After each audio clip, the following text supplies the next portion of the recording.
Constructing my magazine was very interesting, and I learnt a lot about the processes of how to make it. One of the main techniques I used was an application called Photoshop. I learnt many skills, including how to import fonts from Safari. You first find a font site, for example, I use 1001fonts.com. You then select your chosen font and then click download. It will then appear in your downloads. So you open the file, double click on it, and install the font. It then should open in Photoshop when choosing your desired font. I personally went for a sans serif font on the masthead, as it aesthetically stood out as just an outline and connoted the genre of my magazine well. Another technique that I profoundly used in the process was the shortcut of Command T, and then the Shift key to keep everything in proportion. This was for orientation and scale, which made it much quicker and more consistent looking.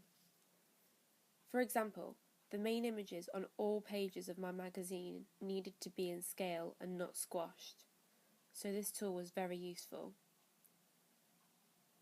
Something else that helped me whilst using the Command T and Shift tool was the ability to select multiple layers, so you can keep them in direct proportion with each other, so they are equal and more sophisticated. The cover lines are a good example on my magazine of where I use this tool. The blend modes were really helpful in making my magazine look different to help connote the genre of my magazine.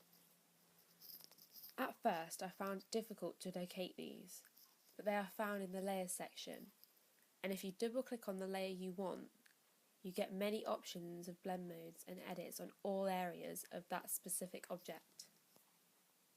It was really useful. For example, on my main cover line, I needed to make the name of the artist stand out, so adding a shadow behind it was something I thought was necessary.